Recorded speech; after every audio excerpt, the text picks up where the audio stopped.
कभी तो न के बराबर मिले।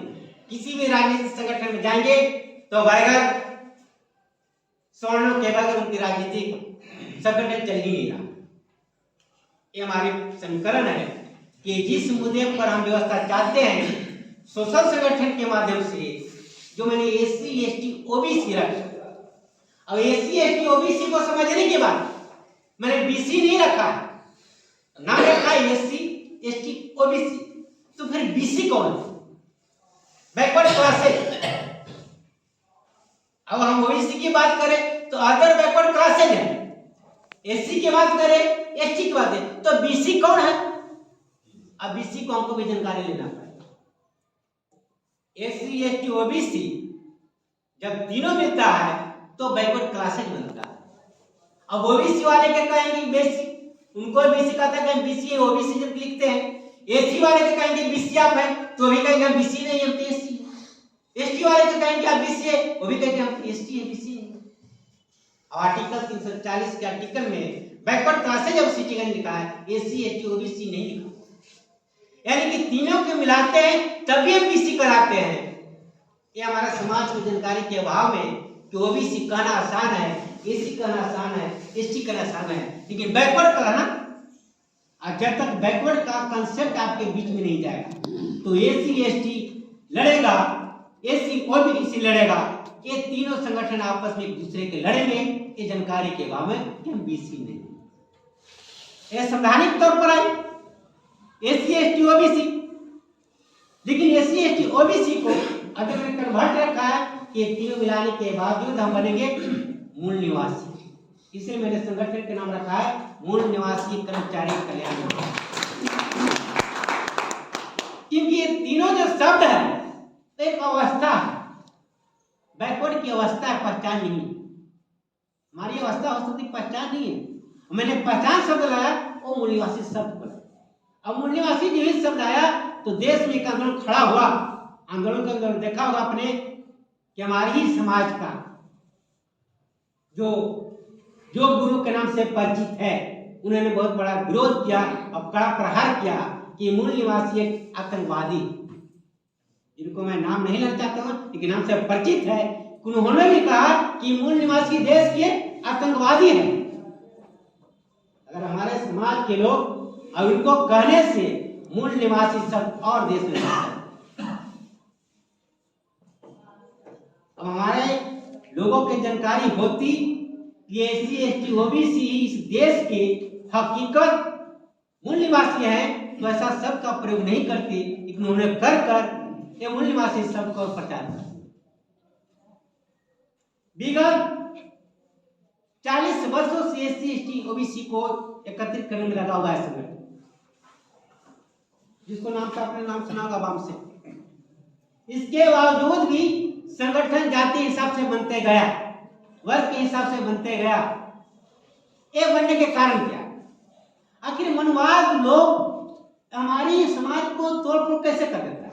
आपने सुना कुछ शब्द को भी, लेकिन मुख्य कारण ये रहा कि हमारे समाज के वैसे लोग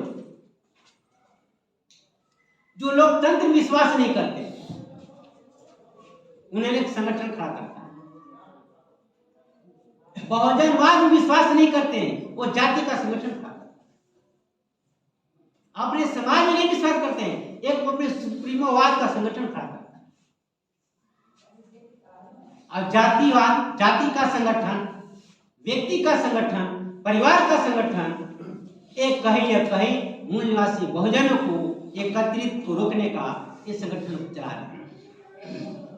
अब यही कारण रहा कि विगत 40 वर्षों में अगर एससी एसटी ओबीसी का संगठन मजबूत नहीं हुआ तो कारण रहा कि हमारे ही समाज के लोग संविधान की विरोधी हैं। क्योंकि उस समय बाबा साहब ने कहा था कि अगर संविधान को समय रहते हुए पूर्णतः लागू नहीं किया तो हमारे समाज के लोग भी संविधान का विरोध करेंगे। आज हकीकत है कि अगर समय रहते मैंने संविधान पर अमल नहीं किया तो हमारे लोग के माध्यम से संविधान का विरोध करवाया रहा है, जो अब राजनीतिक रूप से भी देखेंगे और सोशल रूप से भी देखेंगे। ये वक्त रहते हुए मैंने ऐसा नहीं किया। मैं चाहता हूं कि मैंने इस विषय को रखा तो हल कैसे करेंगे। दुश्मन ने निजीकरण का प्लानिंग क्यों किया? क्योंकि अगर सार्वजनिक क्षेत्र रहेंगे तब तक इनका प्रतिनिधित्व अंततः देना पड़ेगा। चाहे ओबीसी का मामला 12% का हो, एससी का मामला 17% का हो और एसटी का मामला 7% का हो। अगर सार्वजनिक क्षेत्र बचे रहेंगे तो प्रतिनिधित्व देना पड़ेगा। आरक्षण तो छोड़ ही दीजिए, प्रतिनिधित्व देना पड़ेगा। तो उन्होंने सोचा कि हम प्रतिनिधित्व को खत्म करेंगे कैसे। तो उन्होंने बहुत पुरानी जो एक उस समय विदेश मंत्रालय खड़ा था अरुण शौरी के माध्यम से ये निजीकरण का पूरी तरह अमल करना शुरू किया कि निजीकरण होने पर प्रतिनिधित्व और आरक्षण का मुद्दा ही समाप्त हो। अगर जो कर्मचारी कहते हैं कि मैं रिजर्वेशन और संविधान के माध्यम से कर्मचारी नहीं बनाऊं, बहुत लोग सुनते होंगे कि मैं रिजर्वेशन का फायदा नहीं उठाया। अगर संविधान नहीं होता तो आज कर्मचारी भी नहीं बनते। कर्मचारी बनाने का मकसद था कि देश के राजतंत्र को खत्म करना, जो पुनः राजतंत्र की ओर सरकार ढकेल रही है। सार्वजनिक क्षेत्र को निजीकरण के मतलब है कि हम राजतंत्र को स्थापित कर रहे हैं और लोकतंत्र का विरोध कर रहे हैं। तो लोकतंत्र को हमारे लोगों को समझना जरूरी है कि लोकतंत्र में इस देश के कोई भी क्षेत्र निजीकरण नहीं बल्कि सार्वजनिकरण है। अब तक जब सार्वजनिकरण रहेगा तब तक इस देश के 85% लोगों का प्रतिनिधित्व करने को रोक नहीं सकता। अब मैंने एससी एसटी ओबीसी को तो मैंने उठाया कि अगर मान लेंगे कि निजीकरण कर भी दिया, विगत कुछ समय मामला आया था कि 25% सरकार ने निजीकरण में बच्चों का एडमिशन के छूट दिया। लोग सुने भी हो। मुद्दा उठ रही है हमारे लोगों के माध्यम से, यानी कि मूल निवासी संगठन के माध्यम से वे कि निजी में भी रिजर्वेशन देने का प्लानिंग किया जाए। ऐसे कौन लोग कि निजी में भी निजी क्षेत्र में आरक्षण दिया जाए? उनकी समझ नहीं बढ़ी कि निजी क्षेत्र में आरक्षण का प्रावधान क्या संवैधानिक बन पाएगा?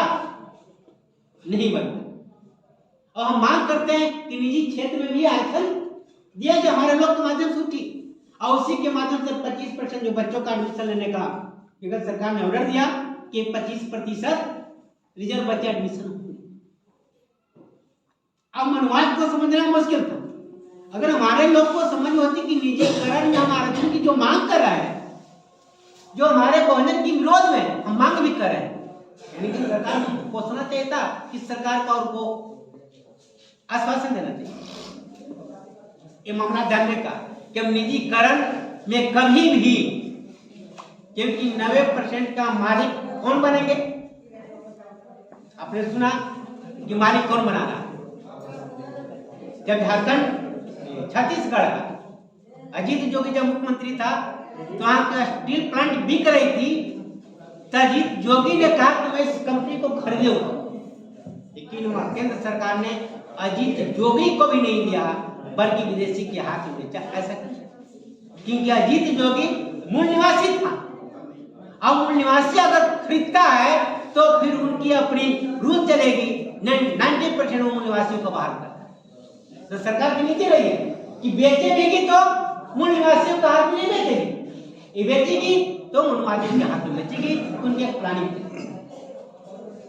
साथियों, मैंने इस विषय को पूरे देश में चर्चा कर रखा कि अगर निजीकरण का विरोध कर्मचारी के माध्यम से होनी चाहिए, क्योंकि कर्मचारी खुद हैं और उनका ही निजी हो रहा है तो विरोध करेंगे। इसीलिए मैंने कर्मचारियों को चुना कि कर्मचारी का कोई भी क्षेत्र का निजीकरण हो रहा है तो उनके विरोध में आपकी प्लानिंग बनाना बहुत जरूरी है। विगत इस देश में संविदा पर बहाली, नियोजित बहाली, कई तरह की ठेकेदारी बहाली हुई है। ऐसा इसलिए हुआ कि जो हमारे कर्मचारी थे वो अपनी पद अपनी बहाली को रोक नहीं पाए, उन्होंने आंदोलन नहीं चलाया। और न चलाने का परिणाम निकला या सरकार के माध्यम से, यानी कि मूल निवासी की सरकार भी है तो भी निजीकरण करेगी, अब कर भी रही है। 2000 के पहले बिहार में संविदा पर बहाली और निजी शिक्षक नहीं होते थे, क्या कर रहा? 2000 के बाद में हमारी ही राज्य मूल निवासियों की सरकार तो भी 52% आरक्षण देने से डर रही है। इसका मतलब क्या है? दक्षिण भारत में चले जाए, केरला का नाम सुना होगा, उन्होंने 75% आरक्षण देकर रखा। तमिलनाडु में 75% आरक्षण देकर रखा। तो बिहार में भी बैकवर्ड की सरकार, जिसको मूल निवासी की सरकार कहते हैं, इनको 52% देने में भी अभी सोचनीय सवाल बना। इसका मतलब है कि हमारे समाज का सामाजिक संगठन तैयार नहीं। जिस दिन हमारे समाज का, कर्मचारी का सामाजिक संगठन तैयार हो जाएगा तो सरकार किसी की भी रहेगी, उसको आरक्षण 52% और 75-90% देना आसान हो जाएगा। इसलिए संगठन हम सरकार से अपना प्रतिनिधित्व लेकर है। मैंने इसी विषय को रखा कि आप जितनी जल्दीबाजी, जितनी कम समय में अगर इसकी सोच को हम एमपी तक पहुंचाएंगे, क्या आपको निजीकरण कितनी हालात में बहुजनों का बदतर होगा आप समझे। और मूल निवासियों के हित में प्लानिंग बनाए। अब ऐसे संविधान के तो बहुत पाठ है, आपने सुना होगा कि आरक्षण भी फंडामेंटल राइट का, तब पर उन्होंने कहा 50% एक मौलिक अधिकार है, यानी कि इसको सुप्रीम कोर्ट कोई सरकार रोक नहीं सकती है, तब पर भी रोक रही है। ये मौलिक अधिकार को सरकार का कोर्ट तक नहीं रोक सकती है। एक कमी रही कि मूल निवासियों बहुजन का एक भी संगठन नहीं, और कर्मचारी संगठन की बात करें, शिक्षा का अलग है, स्वास्थ्य का अलग है, प्रोफेसर का अलग है, डॉक्टर का अलग है, अलग अलग विभाग में अलग अलग कर्मचारी है, लेकिन मूल निवासी नाम से कर्मचारी संगठन नहीं बना। तो मैंने कर्मचारी संघ बनाया कि सभी क्षेत्र के कर्मचारियों का अगर एक मंच पर आते हैं तो आंदोलन करने में और सरकार को समझने में भी आसानी होगी।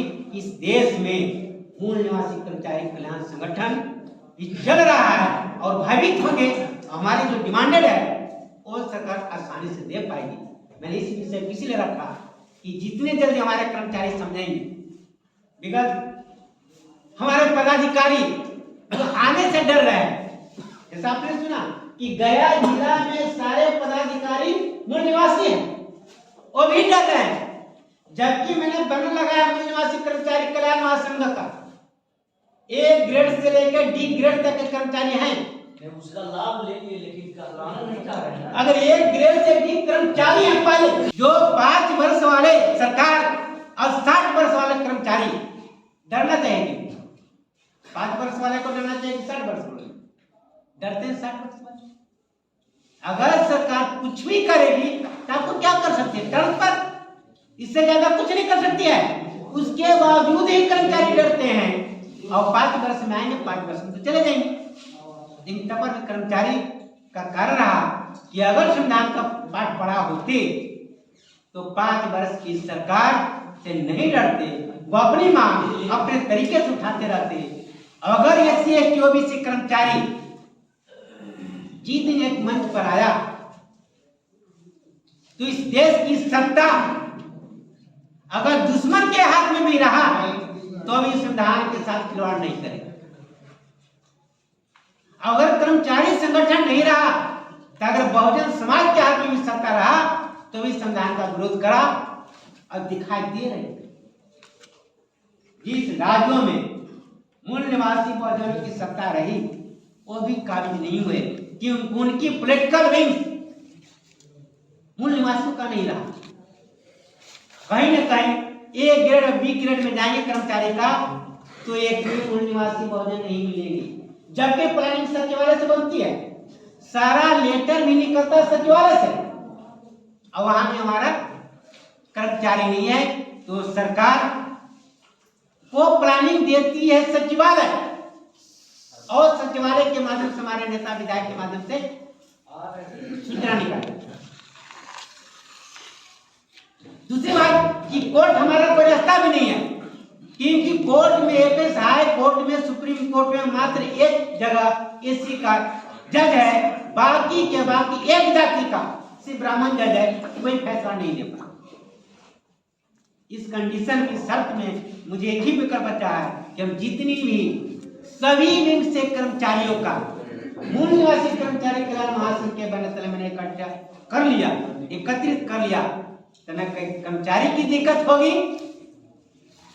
किसी भी तरह का, और जो हमारी सुविधा सार्वजनिक क्षेत्र का है वो हम बहाल करके रखेंगे। मैं इन्हीं चंद बातों के साथ मैं अपनी बात को समाप्त करता हूँ। जय भीम, जय निवासी, जय भारत।